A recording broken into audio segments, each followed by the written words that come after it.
Hey, so I just wanted to show how like the Mandela effect and stuff.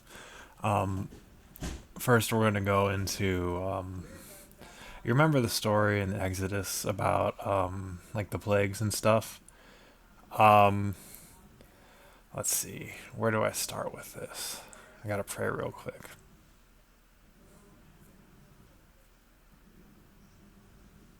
Okay, okay. So I opened up randomly in my Bible, randomly. I was already planning on making this video before, and open up randomly to Deuteronomy 34, basically the end of it, like this section. And it's 34 verse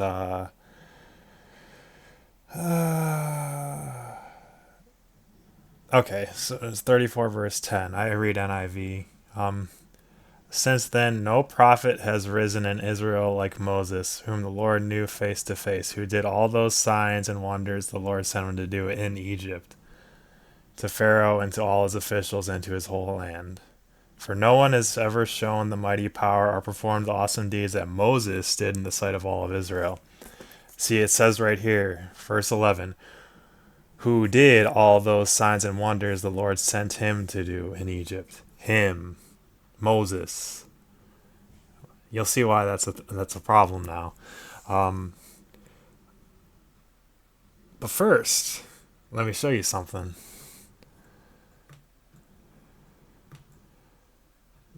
There's this movie that we would watch in school or whatever. I went to a Lutheran school and stuff, and like this movie called Prince of Egypt, it's basically like the story of Moses and stuff.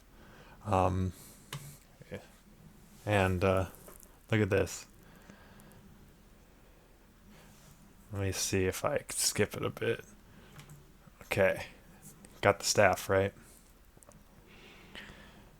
This is Moses.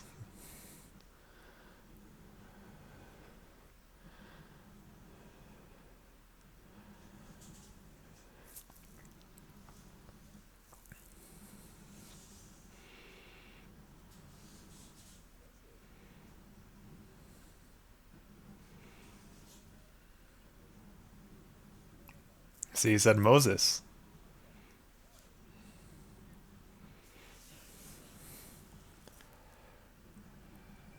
Then they do the miracle.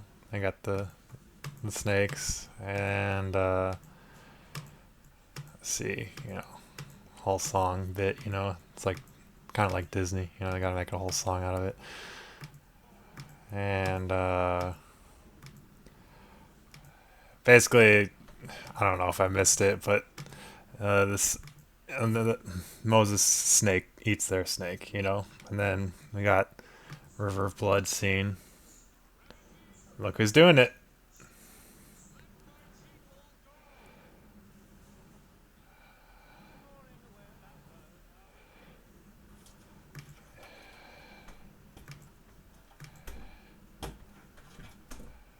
This is Moses,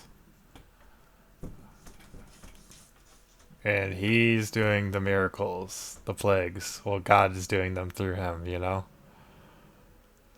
Moses. Just as Deuteronomy says,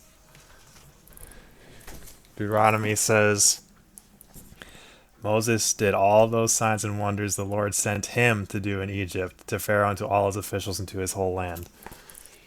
So every time these miracles were happening, it was Moses doing them. However, you go to the Bible now, and it is let me see.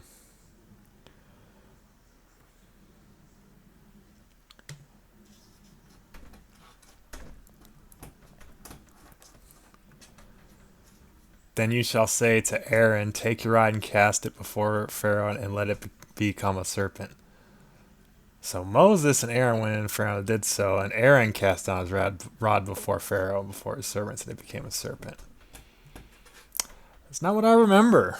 That's not what most people remember. Unless they've just started reading the Bible recently.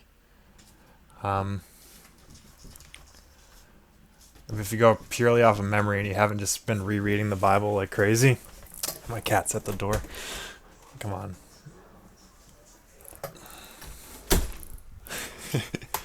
she she had to go out and then had to come in. Every time I close the door, they have to come in. But okay, so as you can see, we've got a contradiction.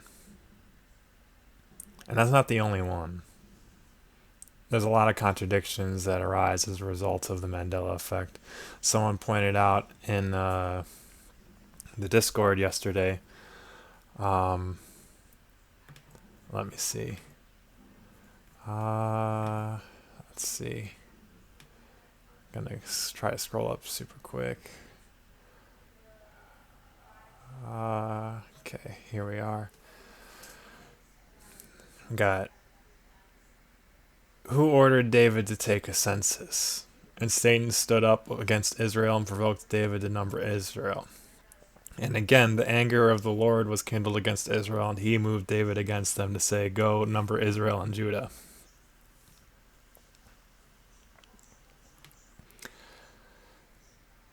Yeah. And he also got someone pointed out, any of you King James Version only people, does anyone remember Jeremy the prophet? There was no Jeremy the prophet. It was Jeremiah, but now the King James says Jeremy the prophet in like New Testament when reference to him. It's like, this is ridiculous. This is what we're dealing with. It's funny because like I said, God is moving through these churches that don't see the changes, at least at the one I'm at now. But like today during the sermon, he kept saying things like it was like pulling at my spirit. It's like you have to tell the truth. Basically, that's what he was saying. Like even if you seem like you're crazy, there's a place for you in God's eyes, like that.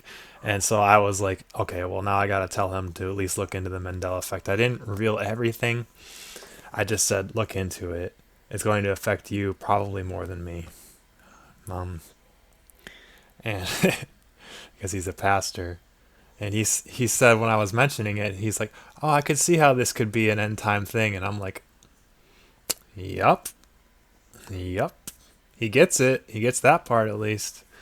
But there was also, it was like after that conversation took place, he was acting like he wanted to get away from the conversation. He was like looking like this, like how you are when you like want to get away from the conversation, you want to go talk to someone else or something. He was doing that. So I could tell it bothered him. That's why I didn't press further.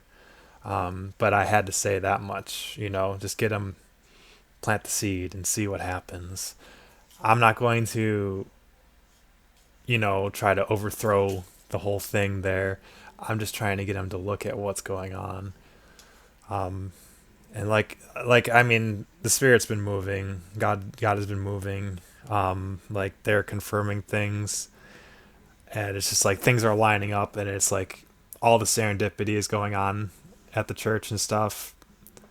So I know for sure I'm supposed to be there right now. Yeah, yeah, you can't stay quiet about this stuff forever. Eventually it'll come out that I'm going to be talking about this stuff no matter what I'm doing. This is real. It's concerning. The Bible's changing. New doctrines are coming up because of it. It's crazy actually how many new doctrines are coming just because the Bible changes. But there's also the other problem where people in the Bible changes community, just because they don't like something that the Bible's always said, they'll say that must be a change. So we have to go to God about this. Okay, God, this is so confusing. What is the truth, And we have to trust Him. And yeah, it's a mess, a complete mess. But God has put us in these times for a reason. And I'm just trying to present some evidence to you that it's going on. I pray that you seek God on that matter, and I pray that God's Holy Spirit would open your eyes and open your ears